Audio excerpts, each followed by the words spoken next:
Claire observait sa réflexion dans la vitrine de la librairie Bertrand, où elle travaillait depuis 3 ans, ajustant machinalement sa veste, avant de fermer la boutique de cette journée d'octobre particulièrement froide.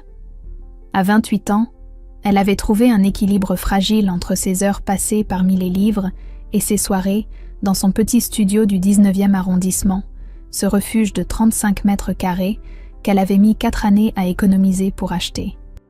Les murs blancs témoignaient de ses sacrifices, chaque euro dépensé ayant été soigneusement pesé. Le trajet en métro jusqu'à Belleville lui permettait chaque soir de décompresser après les journées rythmées par les conseils littéraires aux clients. Cette routine apaisante contrastait avec l'agitation familiale qu'elle s'apprêtait à retrouver chez ses parents. Marcel, son père, avait insisté pour qu'elle vienne dîner ce soir-là. Il prétextait une annonce importante. Claire avait accepté malgré l'appréhension qui grandissait en elle depuis quelques semaines.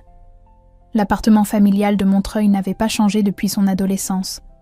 Les mêmes meubles en chêne massif trônant dans le salon.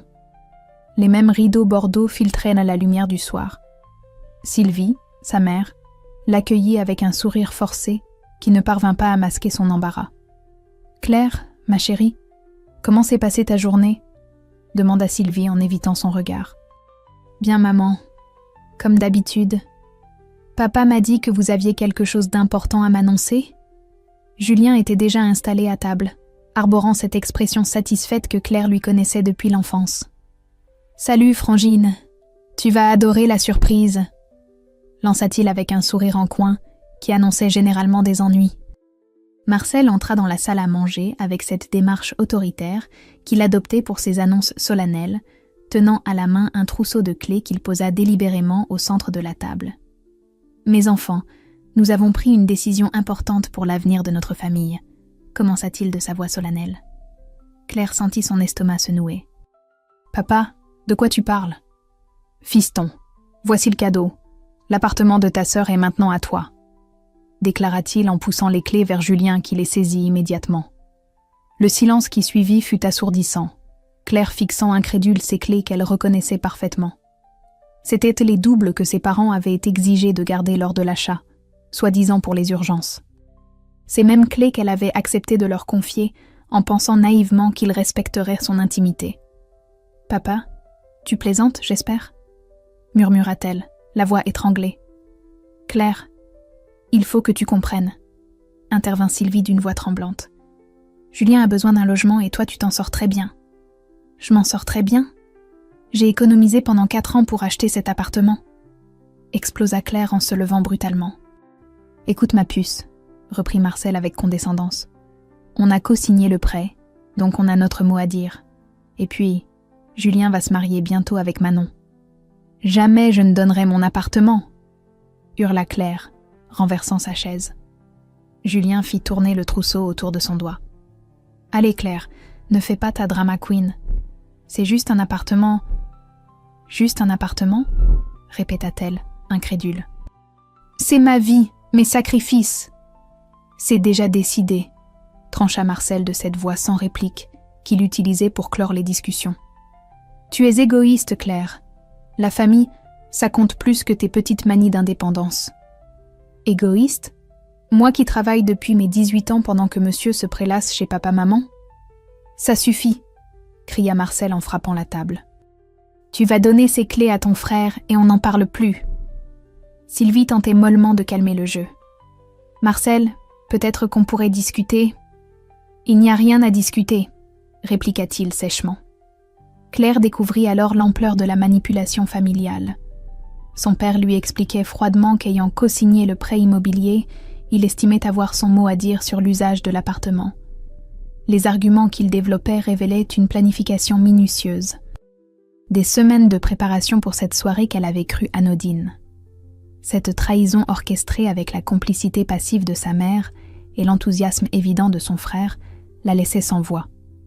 La discussion tourna rapidement au règlement de compte. Marcel reprochant à Claire son égoïsme et son individualisme, Sylvie tentant mollement de calmer le jeu sans jamais prendre position. Julien savourait visiblement la situation. Claire comprit qu'elle était seule face à une alliance qui s'était formée dans son dos. Ses parents avaient décidé que Julien méritait plus qu'elle cette stabilité qu'elle s'était construite. Elle quitta la table familiale en claquant la porte, laissant derrière elle des parents satisfaits de leur coup de force, et un frère déjà en train de planifier son emménagement. Le trajet de retour vers son appartement se fit dans un brouillard de colère et d'incrédulité. Claire réalisait progressivement qu'elle venait de découvrir la vraie nature de sa famille.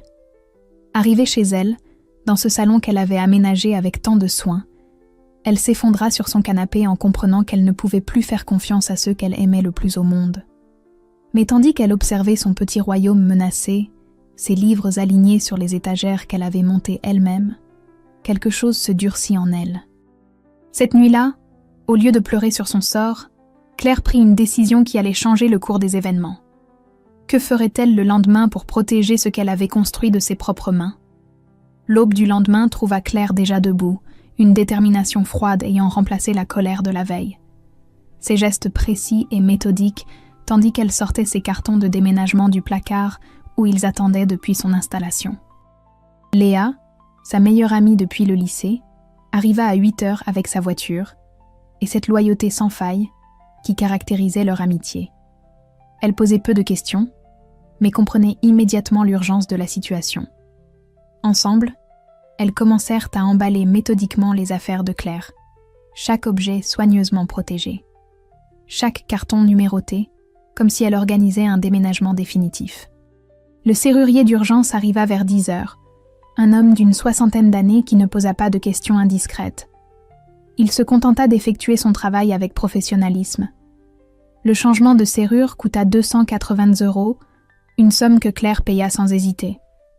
Elle considérait cet investissement comme le prix de sa liberté retrouvée. Le bruit de la perceuse résonnait dans l'appartement vide, marquant symboliquement la fin de l'emprise parentale sur son espace personnel.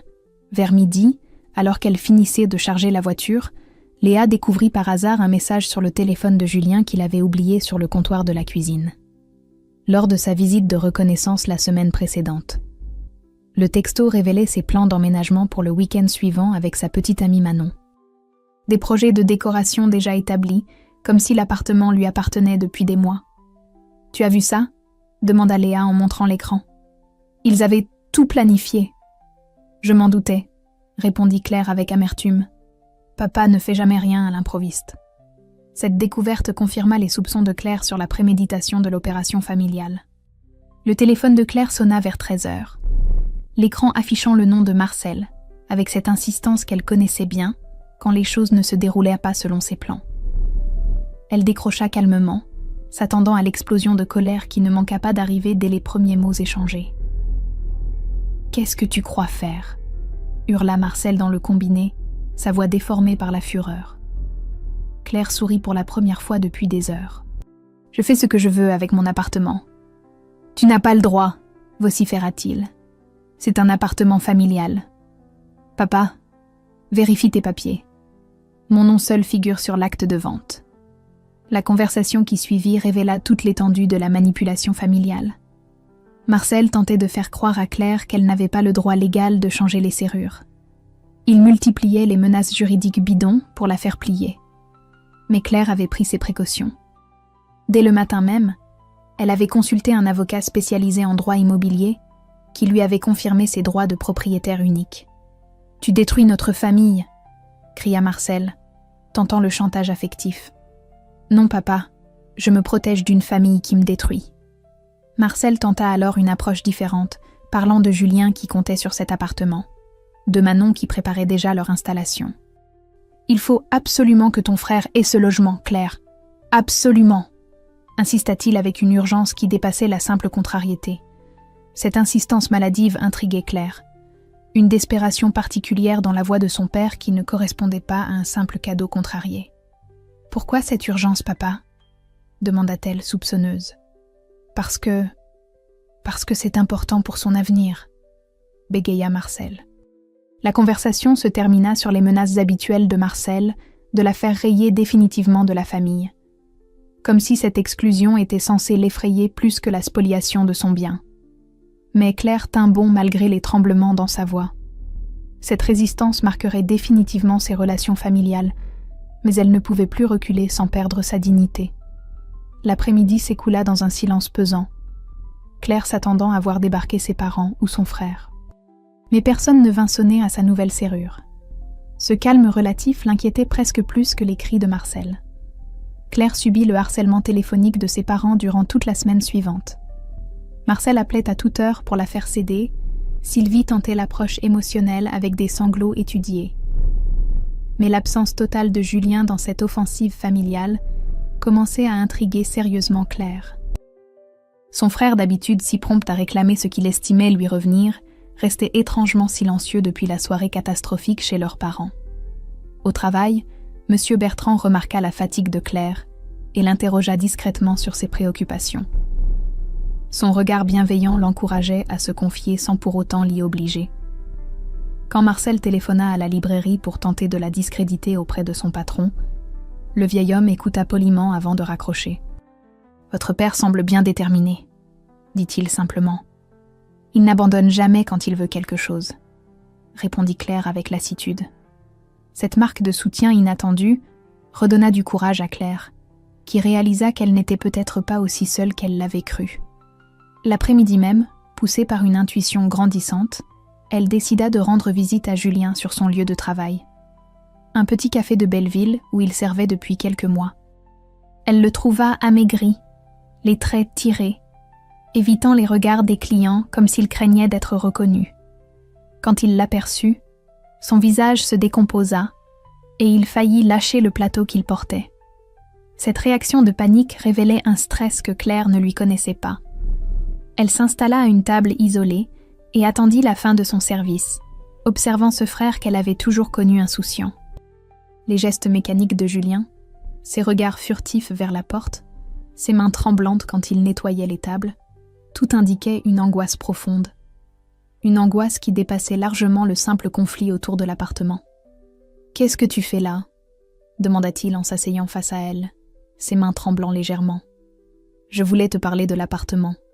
Tu veux vraiment cet appartement ?» Le silence qui suivit fut plus éloquent que tous les discours.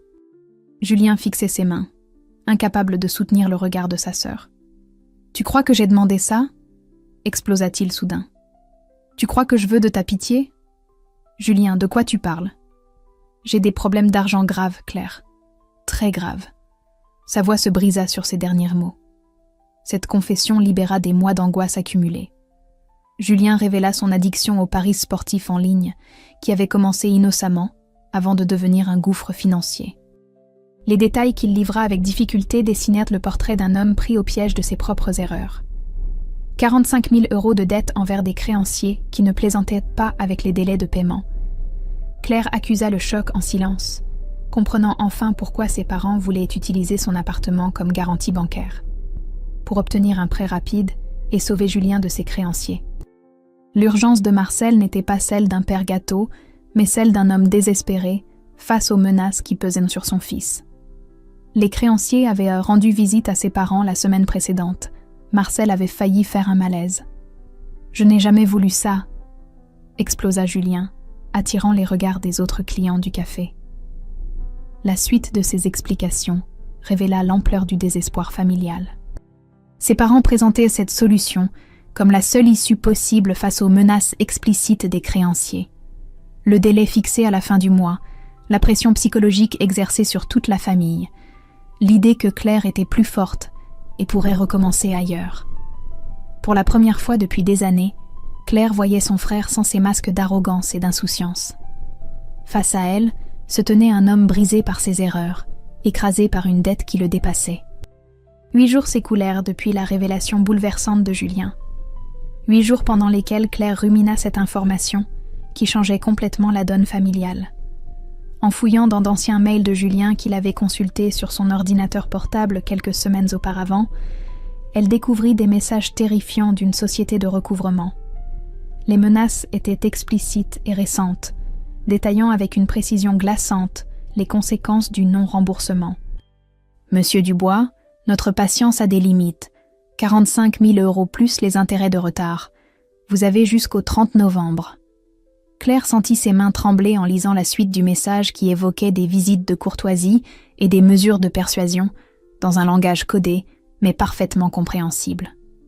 Elle réalisa que ses parents voulaient utiliser son appartement comme garantie bancaire pour obtenir un prêt rapide. pour sauver Julien de ses créanciers. Cette découverte donnait une dimension dramatique qu'elle n'avait pas soupçonnée à leur insistance. Ce soir-là, elle organisa sa première soirée littéraire à la librairie Bertrand pour se changer les idées, pour tenter d'oublier momentanément le poids de cette révélation. L'événement attira une quinzaine de personnes, créant une atmosphère chaleureuse qui contrastait avec la tension familiale qu'elle vivait. Parmi les participants se trouvait Alexandre, un homme d'une trentaine d'années aux cheveux châtains et au regard intelligent. « Vous travaillez ici ?» lui demanda-t-il pendant la pause. « Oui, et j'organise ces soirées depuis quelques semaines. Vous aimez la littérature contemporaine ? Surtout quand elle parle de résilience, » répondit-il avec un sourire. « Je suis architecte, Alexandre. Et vous ? Claire. Je découvre que j'aime organiser des événements. » Leur conversation révéla qu'Alexandre avait lui-même vécu l'addiction au jeu de son frère cadet. Cette coïncidence troublante créait immédiatement une complicité entre eux. Il raconta comment sa famille avait failli se déchirer à cause des dettes de jeu. Comment ils avaient dû apprendre à poser des limites fermes tout en gardant espoir. Le plus dur, c'est de ne pas devenir complice de la destruction, expliqua-t-il.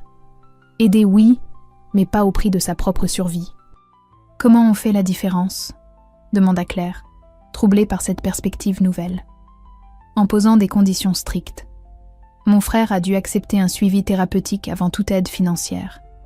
Cette rencontre offrait à Claire une perspective nouvelle sur la situation familiale.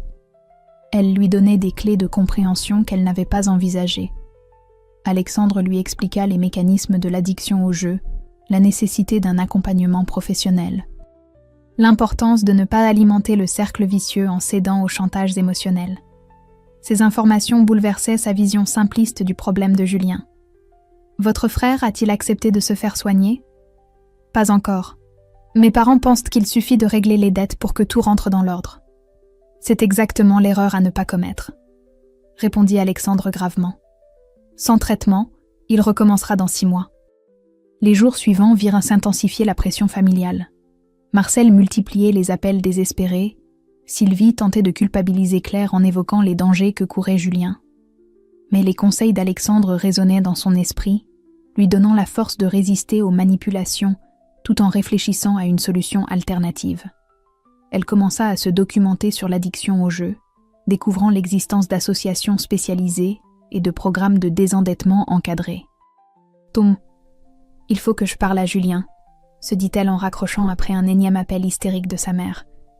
La perspective d'affronter à nouveau son frère l'angoissait, mais elle savait désormais qu'elle ne pouvait pas simplement céder à la pression sans proposer une alternative constructive. Alexandre lui avait ouvert les yeux sur les véritables enjeux de cette crise familiale. Comment convaincrait-elle Julien d'accepter une aide professionnelle plutôt que la solution de facilité ? Marcel devint de plus en plus agressif durant la semaine suivante, multipliant les menaces légales bidons et les tentatives d'intimidation qui révélaient son désespoir grandissant.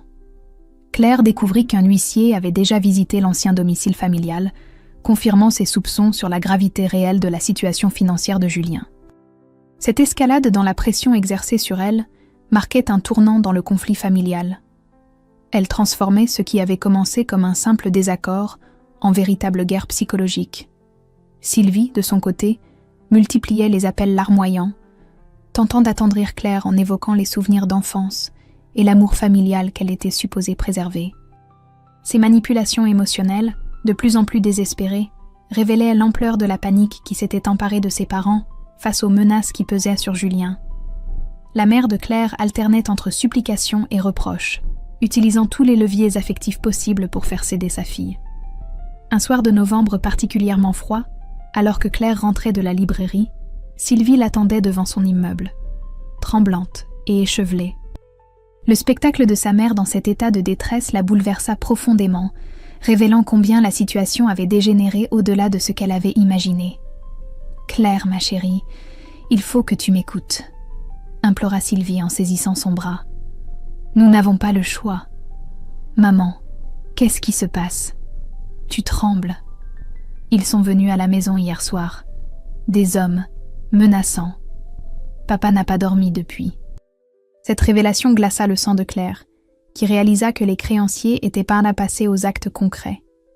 Ils intensifièrent leur pression sur la famille pour obtenir le remboursement des dettes de Julien. L'image de ces hommes intimidant ses parents âgés la bouleversa, même si elle savait que céder ne résoudrait rien au problème de fond. Qu'est-ce qu'ils ont dit exactement? Que si Julien ne payait pas avant la fin du mois, ils s'arrangeraient pour récupérer leur argent autrement. « Claire, nous avons peur. » Les larmes de sa mère, authentiques cette fois, touchèrent profondément Claire, qui se trouvait confrontée à un dilemme moral de plus en plus complexe. D'un côté, sa légitime volonté de protéger son avenir et son indépendance. De l'autre, l'amour qu'elle portait malgré tout à sa famille et la peur de voir ses parents subir les conséquences des erreurs de Julien. Le lendemain, Alexandre l'appela pour prendre de ses nouvelles, et elle lui raconta la visite nocturne de sa mère. Elle cherchait auprès de lui le soutien et les conseils dont elle avait désespérément besoin. Leur relation s'approfondissait naturellement, basée sur cette compréhension mutuelle des difficultés familiales et cette complicité née de leurs expériences similaires. « Tu ne dois pas céder au chantage, même si c'est douloureux », lui conseilla-t-il avec douceur. « Mon frère a mis 2 ans à s'en sortir, mais il a fallu qu'on tienne bon. Et si mes parents subissent vraiment des représailles? C'est exactement ce que ces gens-là veulent te faire croire. Ils misent sur ta culpabilité et ton amour familial. » Cette conversation renforça la détermination de Claire, mais elle sentait que la situation était en train d'atteindre un point de rupture qui l'obligerait bientôt à prendre des décisions définitives. Les pressions s'intensifièrent de toutes parts, et elle savait qu'elle ne pourrait pas maintenir indéfiniment sa résistance sans proposer une alternative concrète à sa famille. Mais les événements allaient bientôt prendre une tournure encore plus dramatique. Ils forçaient Claire à agir plutôt qu'à subir. Le soir même, alors qu'elle discutait avec Alexandre de solutions possibles pour aider Julien sans sacrifier son appartement, son téléphone sonna avec l'indicatif qu'elle redoutait le plus. L'appel provenait de Julien, sa voix tremblante et paniquée, révélant immédiatement que quelque chose de grave venait de se produire. Claire sentit son cœur s'accélérer en entendant les sanglots étouffés de son frère.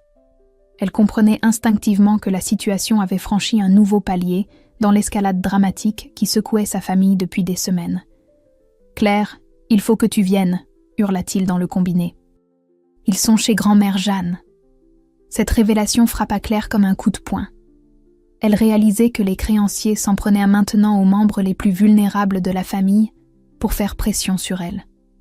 Sa grand-mère de 82 ans, fragile et isolée dans son petit appartement de Belleville, devenait un pion dans ce chantage ignoble qui dépassait tout ce qu'elle avait pu imaginer. Elle raccrocha précipitamment et appela immédiatement Alexandre, qui proposa de l'accompagner sans hésiter. Il comprenait l'urgence de la situation et la détresse de Claire face à cette escalade imprévisible. Ensemble, ils se précipitèrent vers l'appartement de la grand-mère. Claire redoutait ce qu'ils allaient découvrir en arrivant sur place. Ils trouvèrent effectivement 2 hommes dans la cage d'escalier, bloquant l'accès à l'étage de Jeanne. Leur attitude menaçante et leur regard froid confirmèrent qu'il ne s'agissait pas d'une visite de courtoisie. Claire sentit la colère monter en elle face à ces individus qui s'en prenaient à une personne âgée pour récupérer l'argent que leur devait Julien. « Vous n'avez rien à faire ici », lança Claire avec une assurance qu'elle ne se connaissait pas. « On cherche juste à discuter avec la famille de Julien Dubois », répondit l'un d'eux avec un sourire faux.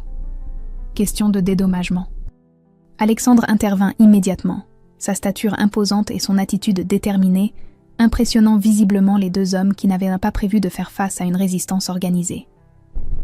Il expliqua calmement mais fermement qu'ils étaient en situation d'intimidation illégale et que la police serait alertée s'ils ne quittèrent pas immédiatement les lieux. « Nous protégeons cette dame et nous n'hésiterons pas à faire valoir nos droits », déclara-t-il d'une voix qui ne laissait aucune place à la négociation. La confrontation dura plusieurs minutes tendues. Claire découvrait une force en elle qu'elle ignorait posséder, puisant dans sa colère contre cette injustice pour tenir tête à ces hommes qui terrorisèrent sa famille. Cette épreuve marquait un tournant dans sa personnalité, révélant des ressources de courage qu'elle n'avait jamais eu l'occasion d'exploiter jusqu'alors. Finalement, les 2 hommes reculèrent face à la détermination du couple et à la menace crédible d'intervention policière. Mais non sans avoir lancé un ultimatum qui glaça le sang de Claire. « Mademoiselle Dubois, vous avez jusqu'à dimanche pour trouver une solution. Après ça, on ne pourra plus garantir la sécurité de votre famille. Cette menace explicite franchissait une ligne rouge qui transforma complètement la perception que Claire avait du conflit. Elle réalisait qu'elle ne pouvait plus se contenter de résister passivement, mais devait prendre des mesures actives pour protéger les siens. La découverte de sa grand-mère terrorisée, cachée dans sa salle de bain, acheva de la convaincre qu'il fallait agir rapidement. « Ma chérie, j'ai eu si peur », sanglota Jeanne dans ses bras. « Ils ont dit qu'ils reviendraient. » Alexandre proposa immédiatement de porter plainte pour intimidation et menace. Il expliquait à Claire que ces méthodes dépassaient largement le cadre légal du recouvrement de créances et constituaient des délits passibles de poursuites pénales. Cette approche légale offrait enfin une perspective d'action concrète face à une situation qui semblait jusqu'alors sans issue. Le soir même, accompagnée d'Alexandre, Claire se rendit au commissariat pour déposer une plainte officielle contre les créanciers. Elle marquait sa volonté de ne plus subir mais de se battre activement contre les pressions illégales exercées sur sa famille. Cette démarche courageuse constituait le premier acte de sa résistance organisée. Mais elle savait que cette action légale ne résoudrait pas le problème de fond des dettes de Julien. Il lui fallait trouver rapidement une solution alternative pour protéger définitivement sa famille de ces menaces. Claire coupa les ponts avec ses parents durant les jours qui suivirent le dépôt de plainte, mais maintint le contact avec Julien qui acceptait enfin de se faire soigner. L'ultimatum des créanciers et la peur qu'il avait ressentie en voyant sa grand-mère terrorisée l'avaient finalement décidé à affronter ses démons plutôt qu'à les fuir. Cette prise de conscience tardive marquait le début d'un long processus de guérison, mais aussi l'espoir d'une réconciliation familiale authentique. Elle l'aida discrètement en payant quelques échéances pour éviter les menaces immédiates, mais posa ses conditions strictes.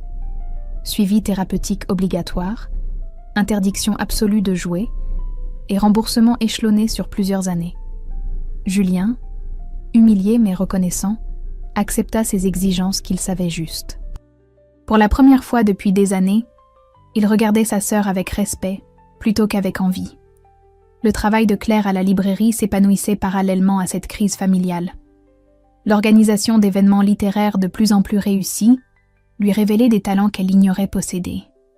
Monsieur Bertrand, impressionné par son initiative et son professionnalisme, lui proposa un CDI avec des responsabilités élargies et une augmentation de 300 € mensuels. Cette reconnaissance professionnelle tombait à point nommé, renforçant sa confiance en elle et son indépendance financière. Sa relation avec Alexandre se construisait sur la confiance mutuelle et leur expérience commune des familles en crise. Il l'accompagnait régulièrement aux soirées littéraires, apportant son regard d'architecte sur l'aménagement de l'espace et ses compétences relationnelles pour accueillir les participants. Leur complicité grandissait naturellement, sans précipitation, basée sur une compréhension profonde de leur parcours respectif. « Tu as transformé cette librairie en véritable lieu de vie », observa-t-il un soir en l'aidant à ranger après une soirée poésie particulièrement réussie.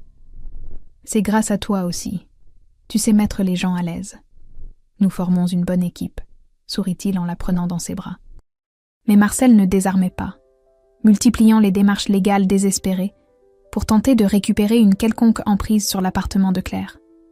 Il prétendait avoir financé une partie des travaux d'aménagement, produisait des factures douteuses, harcelait l'avocat de Claire avec des menaces de procédure. Ces manœuvres dilatoires révélaient l'étendue de son désarroi face à la perte de contrôle sur sa fille. L'avocat de Claire, Maître Dubois, un homme d'expérience recommandé par Alexandre, démontait méthodiquement ses arguties juridiques. Il expliquait patiemment que la cosignature d'un prêt ne donnait aucun droit de propriété sur le bien acquis, que les prétendues contributions aux travaux n'étaient pas documentées légalement et que les menaces constituaient du harcèlement passible de sanctions. Cette expertise rassura Claire sur la solidité de sa position. Parallèlement, elle découvrait les mécanismes de l'aide aux joueurs compulsifs grâce aux associations spécialisées qu'Alexandre lui avait fait connaître. Ces organismes proposaient non seulement un accompagnement thérapeutique pour les addicts, mais aussi un soutien pour leurs familles, souvent démunies face à cette maladie. Claire comprenait enfin que le problème de Julien dépassait largement le cadre familial et nécessitait une approche professionnelle. L'addiction au jeu détruit des familles entières, lui expliqua la psychologue de l'association. Votre réaction a été salutaire. En refusant de cautionner, Vous avez forcé votre frère à affronter la réalité. J'ai eu l'impression d'abandonner ma famille. Au contraire, vous l'avez sauvé. L'aide inconditionnelle entretient la dépendance. Cette validation professionnelle libéra Claire d'une culpabilité qu'elle portait depuis des semaines. Elle réalisa que sa fermeté avait paradoxalement constitué le déclic nécessaire pour que Julien accepte de se soigner. Sans cette confrontation douloureuse, il aurait continué à fuir ses responsabilités en comptant sur la complaisance familiale. Les semaines passèrent, rythmées par les progrès lents mais réguliers de Julien dans son sevrage, les succès grandissants de Claire dans son travail et l'approfondissement de sa relation avec Alexandre.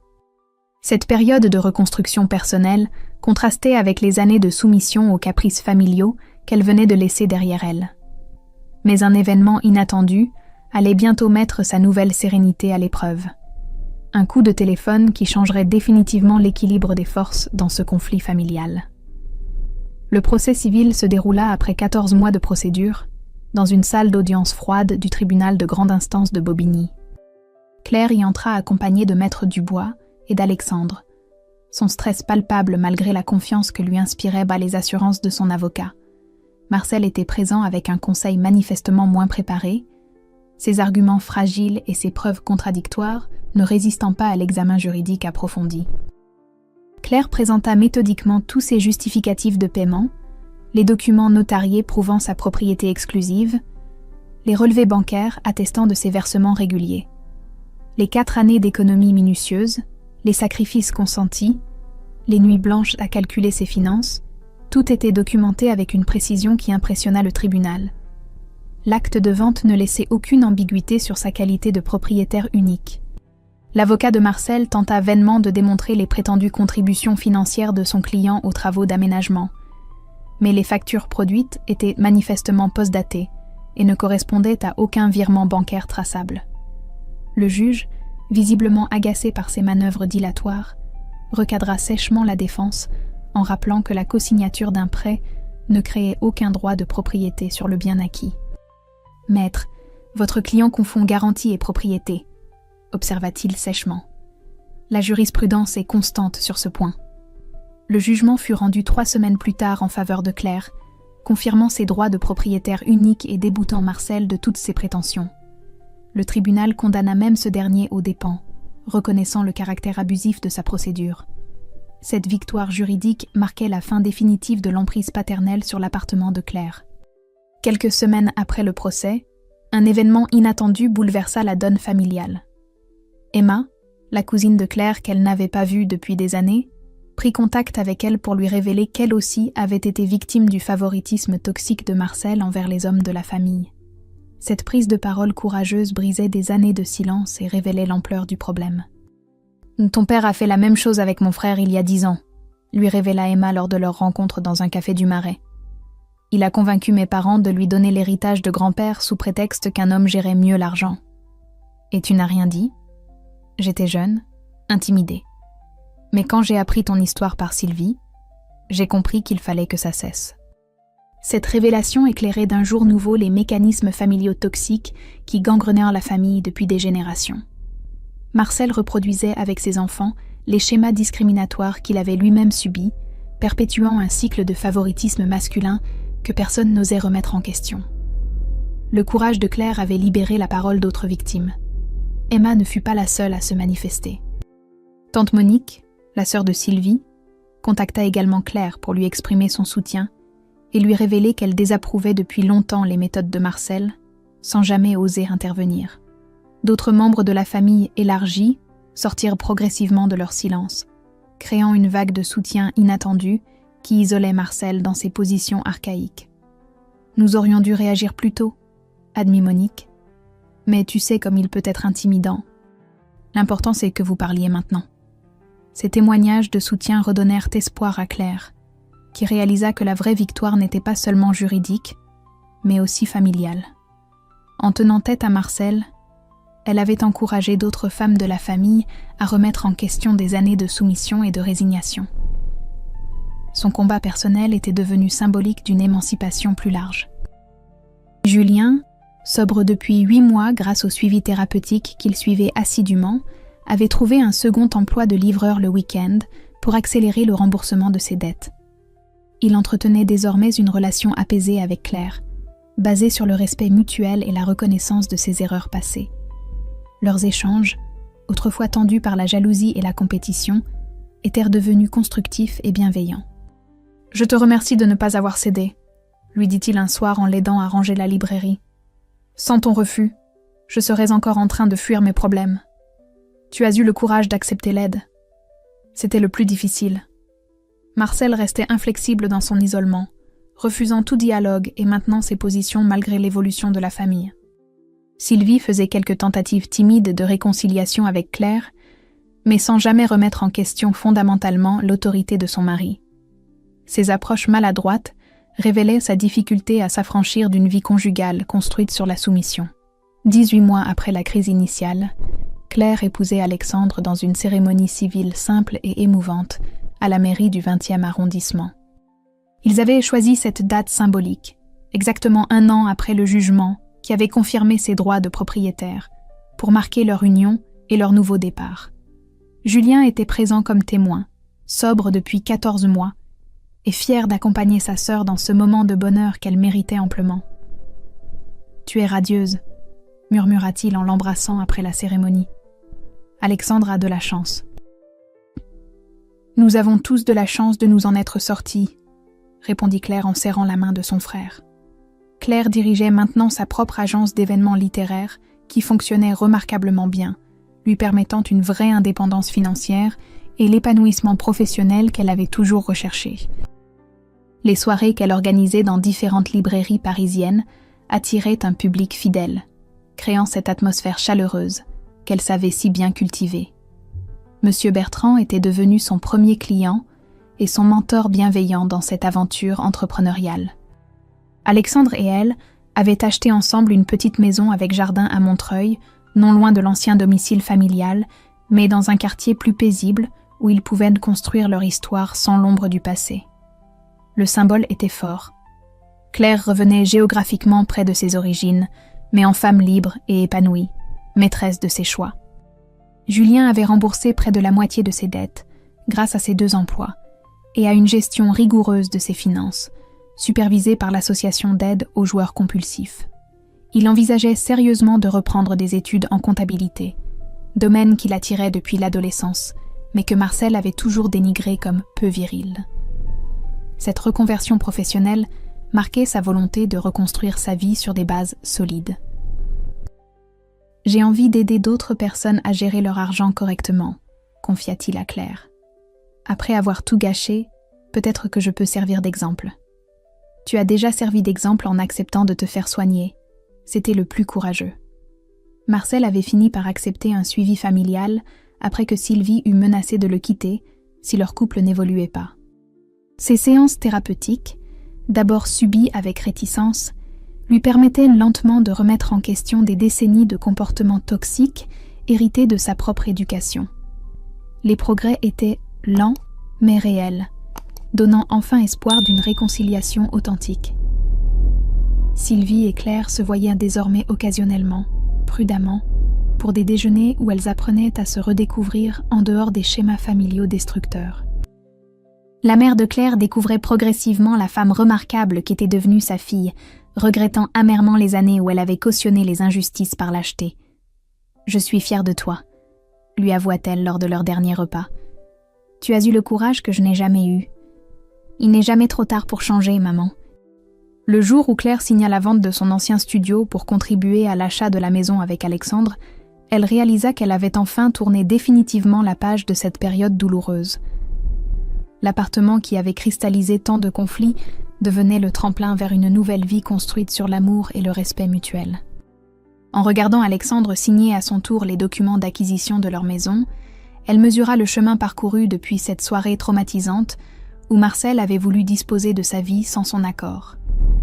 Elle avait découvert sa propre force, construit une carrière épanouissante, sauvé son frère de ses démons et trouvé l'amour véritable. Sa vraie famille, elle l'avait finalement construite elle-même. Elle était composée de Léa, sa fidèle amie, de Monsieur Bertrand, son mentor, de Julien réconcilié, d'Alexandre, son compagnon de route, et de tous ceux qui l'avaient soutenu dans sa quête d'indépendance. Cette famille du cœur, choisie plutôt que subie, valait tous les liens du sang. Claire avait appris qu'on pouvait refuser d'être victime et choisir d'être actrice de sa propre vie, même quand cela impliquait de affronter ceux qu'on aime. Parfois, refuser d'aider quelqu'un, c'est la meilleure façon de l'aider vraiment. Liam.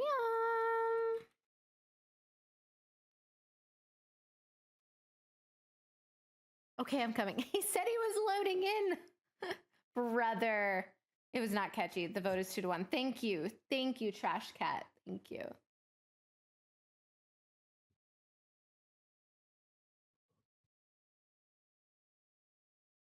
Oh, I didn't even. Oh, I gotta go.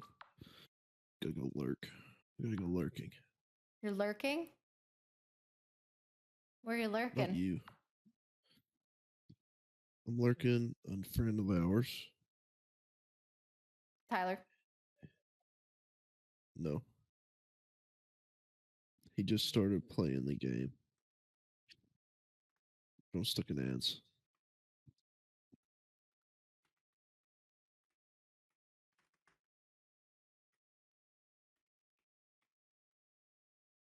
Hey, I'll join too. W, let's do it. Get on in here. What's the code? Brother. 332-309. 332-309. Itchy Joey, if you want to join, you can itch my Joe. What does that even mean? I don't know. Itchy Joey, if you want to join a random voice channel, we'll drag you in.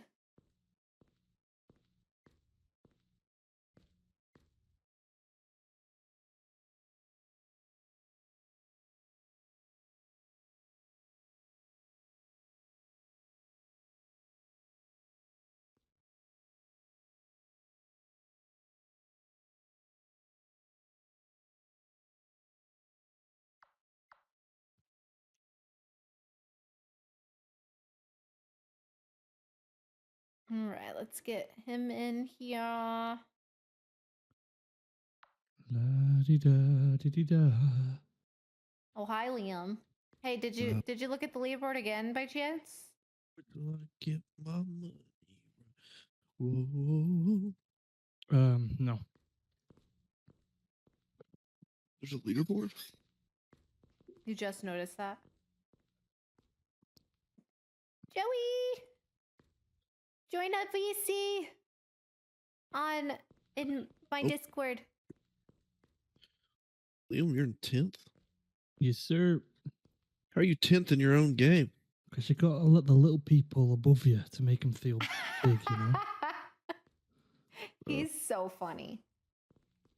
Thank you. I mean, he's kind of busy like making the game to get actually on the leaderboard, but about to get kicked off the leaderboard with more people playing. That's fine. We'll just play more Rocket League.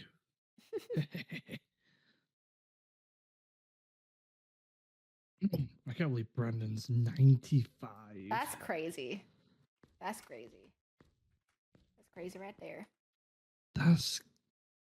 Each level gets harder, so the fact, like, it's basically triple mine. Crazy work. We're switching to Ghost Player.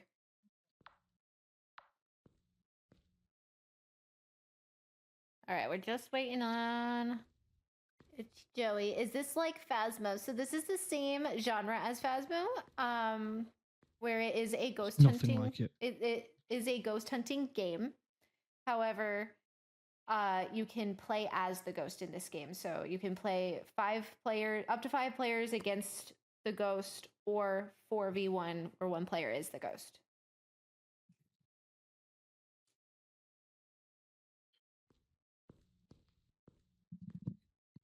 Oh, do you know what Nutcracker did? Oh no, what did Nutcracker do? That message in the partners chat immediately just opened it on stream. Oh no! Yeah. Did it like 3 more times trying to get it away.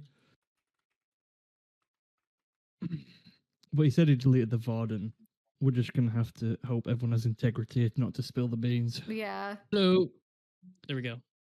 Hello, Joey. Hi, How's it Joey. going? Vic, are you jealous you're not minding Liam's dev chat for your severance? What are you talking? We're in Honorary dev. your dev chat. Yeah, you're not in it. Okay. You gotta be honorary dev. Get out of here. Do you guys do we need to add any? Oh, Liam and I are gonna fight over being the ghost. Yep. Wait, can you both be the ghost? No, May the best man win. we both have to click it. One time I accidentally Oh, put just my noticed his- card info on stream. Oh no! Yeah, we don't have any equipment.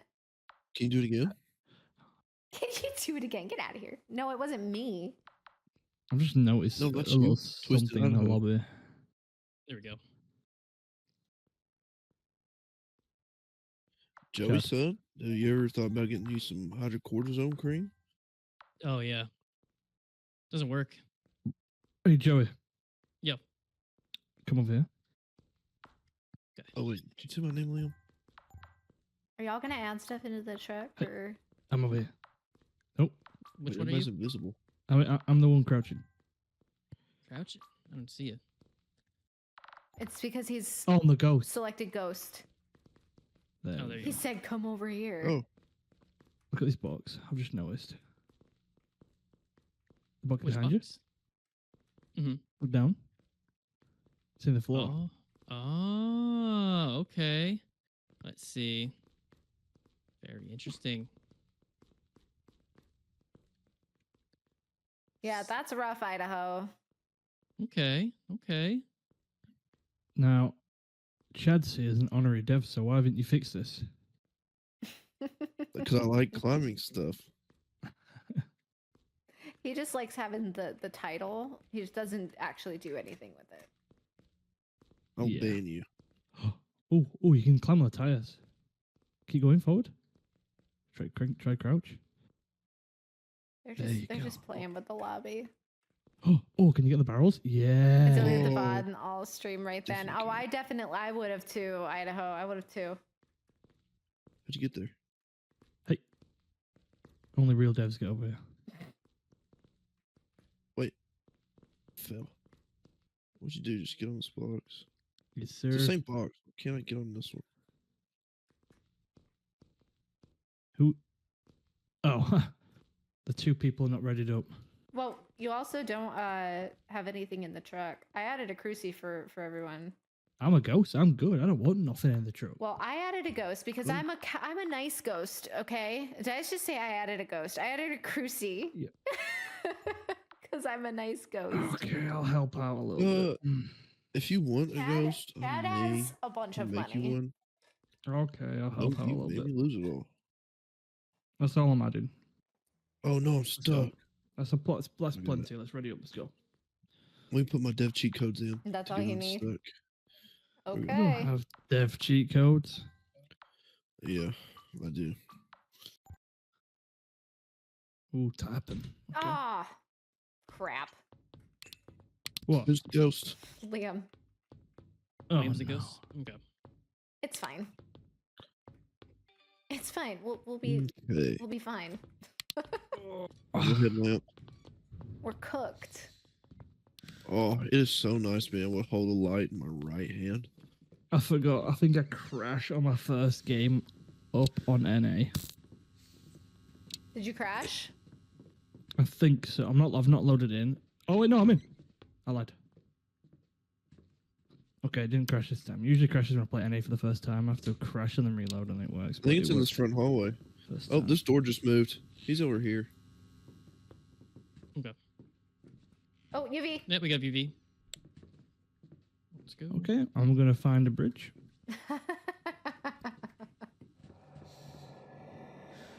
Wait, he might be in the front of this hallway. It's colder. That's not a ghost room. Here it is. It could be there. Yeah, it is. Living room. He's Living a, room. he's a dev. He knows. Yeah.